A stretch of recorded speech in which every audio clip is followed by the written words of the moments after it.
श्रोते हो नमस्कार. आजच्या वृत्तविशेषमध्ये आपलं स्वागत.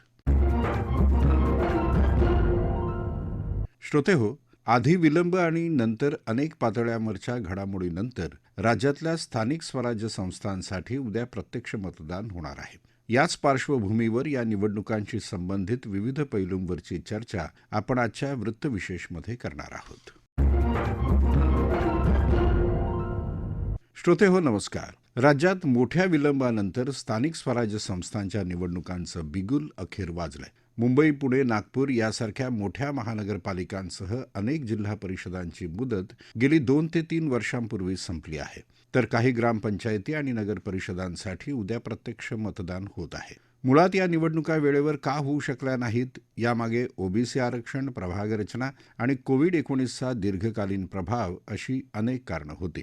पण आता प्रत्यक्षात निवडणुका होत असल्यानं त्याबद्दलचं औत्सुक्य सर्वत्र दिसतंय. पण ही निवडणूक प्रक्रिया केवळ एक औपचारिकता नाही, कारण स्थानिक पातळीवरचे नागरिकांचे दैनंदिन जगण्याचे प्रश्न सोडवण्याचे, सरकारी योजनांचे लाभ तळागाळापर्यंत पोहोचवण्याचे आणि सूक्ष्म पातळीवर जनतेचं प्रतिनिधित्व करण्याचे सर्वात महत्त्वाचे माध्यम स्थानिक स्वराज्य संस्थाच आहेत. त्रिस्तरीय लोकशाही व्यवस्था असलेल्या भारतात स्थानिक स्वराज्य संस्था या खऱ्या अर्थाने नागरिकांच्या प्रत्यक्ष जगण्याशी थेट जोडलेल्या आहेत. त्या अनुषंगानंच या निवडणुकांचं महत्त्व आपल्याला सांगतायत पत्रकार आणि राजकीय घडामोडींचे विश्लेषक चंद्रकांत शिंदे. सध्या नगराध्यक्ष किंवा पंचायत सदस्य नसल्याने नागरिकांची स्थानिक कामे रेंगाळली आहेत. छोट्या छोट्या कामासाठी नागरिकांना आमदार खासदारांकडे जावे लागते. अनेक वर्षांपासून नगराध्यक्ष नसल्याने नागरिक नगराध्यक्षांना विसरलेत आणि त्यामुळेच हे होत आहे. महाराष्ट्रात 2025-26 मधल्या स्थानिक स्वराज्य संस्था निवडणुका हे केवळ एक प्रशासनिक व राजकीय कार्यक्रम नाहीत. हे लोकशाहीचे पुनरुज्जीवन आहे. स्थानीय स्वराज्य संस्थांच्या निवडणुका या भारतीय लोकशाहीच्या मूळ धाग्यांना बळ देणाऱ्या सर्वात महत्त्वाच्या प्रक्रियांपैकी एक आहेत. खरा राजकीय नडीचा ठोका याच स्थानिक निवडणुकात अधिक स्पष्टपणे जाणवतो. जनता कोणावर विश्वास ठेवते याची ही पहिली चाचणी असते आणि हेच त्याचे बलस्थान आहे. हे शासनाच्या निर्णयाची अंमलबजावणी थेट नागरिकांच्या दारापर्यंत पोहोचवते. नगर परिषद, महानगरपालिका किंवा जिल्हा परिषद यांच्या निर्णयाचा नागरिकांच्या दैनंदिन जीवनावर त्वरित आणि ठोस परिणाम होतो. स्थानिक निकालांमधून राज्यातील राजकीय प्रवाहाचे सूचक संकेत सर्वप्रथम याच पातळीवर प्रकटतात. याशिवाय स्थानिक निवडणुकांमध्ये घराणेशाही, गटबाजी, स्थानिक नेतृत्व आणि संघटनात्मक कौशल्य या सर्व घटकांचा प्रत्यक्ष कस लागतो. स्थानिक स्वराज्य संस्थांच्या निवडणुका ह्या फक्त एक राजकीय कार्यक्रम नसतात. त्या शासन तत्व, पक्षशक्ती, समाजधारणा आणि लोकशाहीतील विश्वास या सर्वांचा एक व्यापक आणि गंभीर अहवाल असतो. या निवडणुका राष्ट्रीय राजकारणाची प्रयोगशाळा असते. अनेक नेते इथून घडतात. नवी राजकीय समीकरणे इथून तयार होतात. कोणत्या पक्षाची गावावर पकड आहे ते कळते. न्यायालयीन वाद, मतदार यादीतील गोंधळ, आरक्षणाचा तिढा या साऱ्यांमध्ये स्थानिक निवडणुका राज्याच्या प्रशासन क्षमतेची चाचणी घेतात. या निवडणुका स्थानिक असल्या तरी त्याचे राजकीय अर्थ खोलवर आणि दूरगामी परिणाम करणारे असतात. या निवडणुका यशस्वी, स्वच्छ व पारदर्शक पार पडल्या म्हणजेच खऱ्या मतदारांना मतदानाचा हक्क मिळाला, निकालांचा विश्वास कायम राहिला, तर हे राज्यात स्थानिक स्वराज्य मजबूत करण्यासाठी ऐतिहासिक संधी आहे असे म्हणता येईल. पण जर या त्रुटी, अनियमितता किंवा विश्वासार्हतेचा अभाव राहिला तर लोकशाहीवर प्रश्नचिन्ह उभे राहील. म्हणूनच नागरिक, पक्ष, प्रशासन आणि न्यायालय हे सर्व घटक सजग, उत्तरदायी आणि पारदर्शक वर्तन करणे आवश्यक आहे, जे या निवडणुकीत आपल्याला पाहायला मिळेल. आणि उद्याच मतदान होणार असल्याने निवडणूक आयोग यासाठी किती तयार होता किंवा त्याच्या काही चुका आहेत का हे सुद्धा उद्या आपल्याला कळेल. श्रोते हो, स्थानिक स्वराज्य संस्थांच्या निवडणुका जाहीर झाल्यानंतर ही प्रक्रिया पहिल्या दिवसापासून अनेक घडामोडीचं केंद्र ठरली. दुबार मतदारांचा प्रश्न, मतदार याद्यांबद्दल विरोधकांचे आरोप, ईव्हीएम आणि व्हीव्हीपॅट वापराबद्दलचा विरोधकांचा आक्षेप असं बरंच काही आपल्याला पाहायला मिळालं. विशेषतः प्रभाग आरक्षण आणि ओबीसी आरक्षणामुळे या निवडणुकांवर गेले अनेक महिने टांगती तलवार होती. अशात कालच निवडणूक चिन्ह वाटपाच्या मुद्द्यावरून राज्य निवडणूक आयोगानं 20 ठिकाणच्या ग्रामपंचायत नगरपरिषदांचं मतदान पुढे ढकलण्याचा निर्णय घेऊन त्यासाठीचा नवा कार्यक्रम जाहीर केला. या सर्व घडामोडींचा धांडोळा घेत आहेत राजकीय घडामोडींचे विश्लेषक चंद्रकांत शिंदे. अखेर स्थानिक स्वराज्य संस्थांच्या निवडणुका उद्या घेतल्या जाणार आहेत. पण त्यापैकी काही निवडणुका पुढेही ढकलण्यात आलेल्या आहेत. या निवडणुकांवर गेल्या काही वर्षांपासून बंदी घालण्यात आली होती. त्यानंतर यावर्षी सर्वोच्च न्यायालयाच्या आदेशानंतर राज्यात स्थानिक स्वराज्य संस्थांच्या निवडणुकांचे वेळापत्रक तयार करण्यात आले. त्यानुसार उद्या म्हणजेच 2 डिसेंबर रोजी या स्थानिक स्वराज्य संस्थांच्या निवडणुका होत आहेत. यासाठी मतदान घेतलं जाणार आहे. यात 246 नगरपालिका आणि 42 नगरपंचायतींचा समावेश होता. मात्र यापैकी 40 नगर परिषदा आणि 17 नगरपंचायतींमध्ये 50% आरक्षणाची मर्यादा ओलांडली गेल्याची कबुली राज्य निवडणूक आयोगाने सर्वोच्च न्यायालयात दिली आणि सर्वोच्च न्यायालयाने काही अटी शर्तींनुसार या ठिकाणी निवडणुका घेण्यास मान्यता दिली. शिवाय 32 जिल्हा परिषदा व 336 पंचायत समित्यांच्या निवडणुका देखील प्रस्तावात आहेत. यामध्ये मुंबई महानगरपालिकेसह अनेक महानगरपालिकांचा समावेश आहे. निवडणुका घोषित झाल्यानंतर अनेक ठिकाणी उमेदवारांनी निवडणूक अधिकाऱ्यांच्या विरोधात न्यायालयात विविध कारणांवरून दाद मागितली आहे. यामध्ये चिन्ह देण्यावरूनही बराच गोंधळ झाल्याचे समोर आलेले आहे आणि चिन्ह देण्यावरूनही अनेक उमेदवार निवडणूक आयोगाच्या विरोधात न्यायालयात गेलेले आहेत. सर्वोच्च न्यायालयाने ही सर्व प्रकरणे 3 न्यायाधीशांकडे सुनावणीसाठी पाठवण्याचा निर्णय घेतला आणि याची पुढील सुनावणी 21 जानेवारीला ठेवण्यात आली आहे. 246 नगरपालिका आणि 42 नगरपंचायतींच्या निवडणुकांचा प्रचार अंतिम टप्प्यात आला असताना आता काही जिल्ह्यातील नगरपालिकांच्या निवडणुकांना, काही प्रभागातील निवडणुकांना ब्रेक लागला आहे. ज्या ठिकाणी प्रकरणे न्यायप्रविष्ट आहेत तेथील निवडणुका राज्य निवडणूक आयोगाने शनिवारी संध्याकाळी पुढे ढकलल्या. राज्यातील साधारण 20 जिल्ह्यातील काही नगरपालिकांच्या प्रभागात निवडणुका पुढे ढकलण्यात आल्या. त्यामध्ये पुणे, सोलापूर, चंद्रपूर, यवतमाळ, अहिल्यानगर, धाराशिव, नांदेड जिल्ह्याचा समावेश आहे. यात मराठवाड्यातील फुलंब्री नगरपंचायतीची संपूर्ण निवडणूक, वैजापूर, गंगापूर आणि पैठण नगर परिषद क्षेत्रातील 8 जागा, विदर्भातील यवतमाळ, वाशिम, बाळापूर, देवळी, घुग्गुस, अंजनगाव सुर्जी, देऊळगाव राजा या 7 नगर परिषदा आणि 51 सदस्य पदांची निवडणूक, नाशिकच्या सिन्नरमधील 4 जागा, ओझरच्या 2 जागा आणि चांदवडची 1 जागा, तसेच पुणे येथील फुरसुंगी उरळी देवाची, लोणावळा, तळेगाव, दौंड, सासवड येथील काही जागा आणि बारामतीतील जवळपास सर्वच जागांवरील निवडणुका पुढे ढकलण्यात आल्या आहेत. तर बदलापूर, वाडा, पालघरला याचा अंशतः फटका बसला आहे. या ठिकाणी आता 20 डिसेंबर रोजी निवडणुका घेतल्या जाणार आहेत.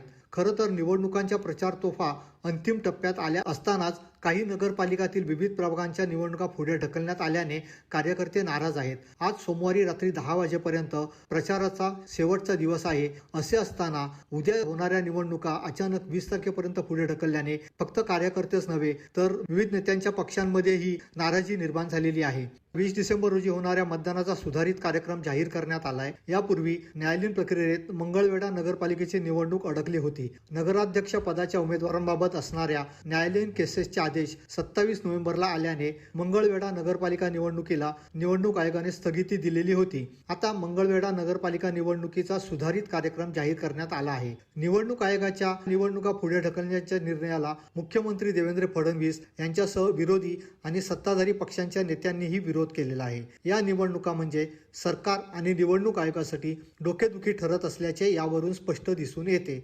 निवडणुकीमध्ये आरक्षणाचा अतिरेक झाल्याचेही समोर आले आहे आणि त्यामुळेच न्यायालयाने यावर ताशेरे जरी ओढले असले तरी निवडणुका घेण्यास मान्यता दिलेली आहे. मात्र ही निवडणूक न्यायालयाच्या अटी आणि शर्तीनुसारच होईल आणि 21 जानेवारीला जो निर्णय देण्यात येणार आहे तर त्या निर्णयानंतरच या निवडणुकांचे भवितव्य समोर येणार आहे. त्यामुळे आता जरी निवडणुका झाल्या, मतदान झालं, मतमोजणी झाली आणि निकाल जाहीर झाले तरी त्यावरती सर्वोच्च न्यायालय 21 जानेवारीला काय निर्णय देतं यावरच सगळं अवलंबून आहे. श्रोतेहो, स्थानिक स्वराज्य संस्थांच्या निवडणूक प्रक्रियेचं सर्वात मोठं वैशिष्ट्य ठरलंय ते दीर्घ विलंब. यानंतरची राजकीय खेचाखेची आणि न्यायालयीन प्रक्रिया. 2020-21 पासून प्रलंबित असलेल्या या निवडणुकांनी मुंबई ते ग्राम पातळीपर्यंत काही एका प्रमाणात स्थानिक लोकप्रतिनिधित्वाची पोकळी निर्माण केली. त्यामुळेच आता प्रत्यक्ष निवडणुका होणं एका अर्थानं नागरिक, राजकीय व्यवस्था आणि निवडणूक यंत्रणा या सगळ्या भागधारकांसाठी आणि महत्त्वाचं म्हणजे आपल्या लोकशाही व्यवस्थेच्या रचनेच्या सक्षमतेसाठी महत्त्वाची घटना आहे. या निवडणुकीच्या निमित्तानं घडलेल्या घडामोडींनी या सर्वच भागधारकांना क्रियेसंबंधांच्या नव्या प्रश्नांची आणि त्या सोडवण्यासाठीच्या जबाबदारींची जाणीवही करून दिली आहे. याचविषयी अधिक सांगतायत पत्रकार आणि राजकीय घडामोडीचे विश्लेषक अजय वैद्य.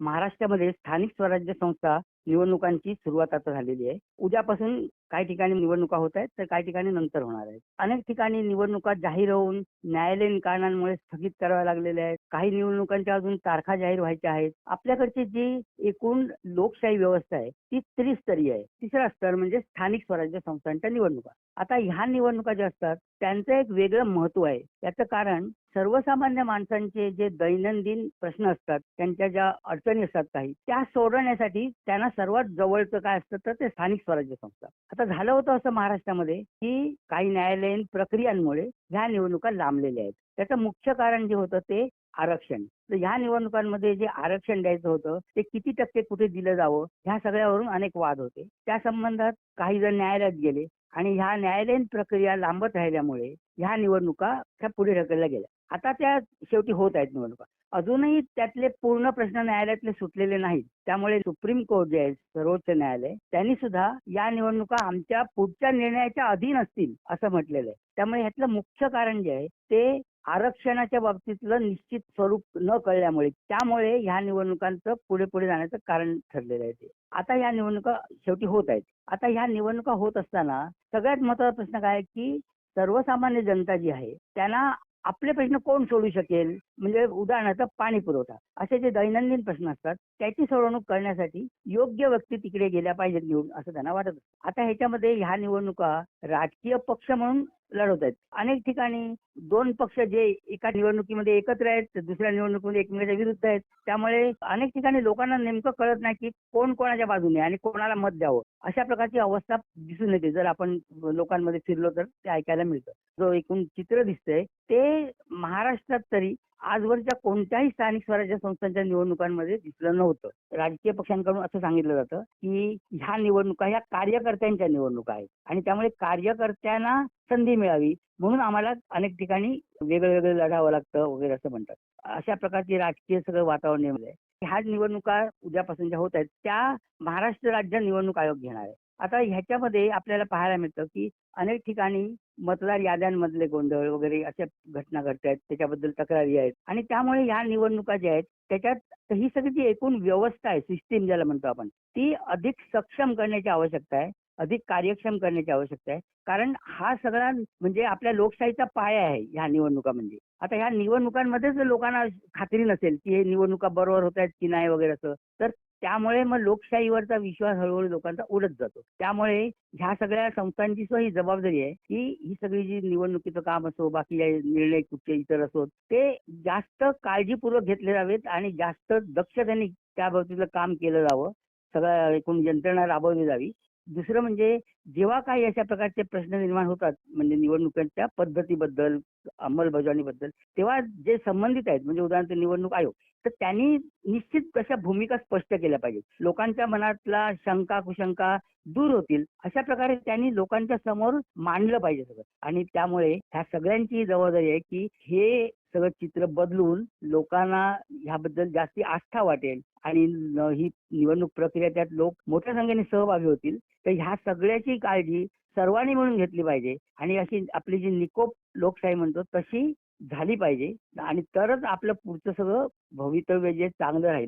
श्रोते हो, स्थानिक स्वराज्य संस्थांच्या निवडणुका हा लोकशाही व्यवस्थेचा खरा आधार असल्यानं आता या निवडणुकांमध्ये प्रत्येक मतदारानं सक्रिय सहभाग घेऊन मतदान करावं हेच आकाशवाणी मुंबईच्या प्रादेशिक वृत्त विभागाचं आवाहन.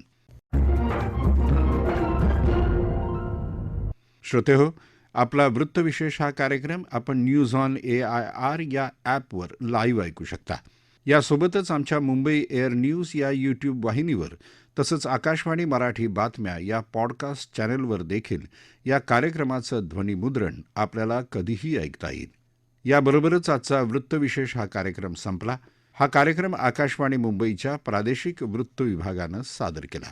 सादरकर्ते आणि संपादन भावना गोखले, निर्मिती गुरुनाथ तेरवणकर, निर्मिती सहाय्य भारती गांधी, लेखन आणि समन्वय सोनाली मंचेकर आणि निवेदन राजेश शिरभाते.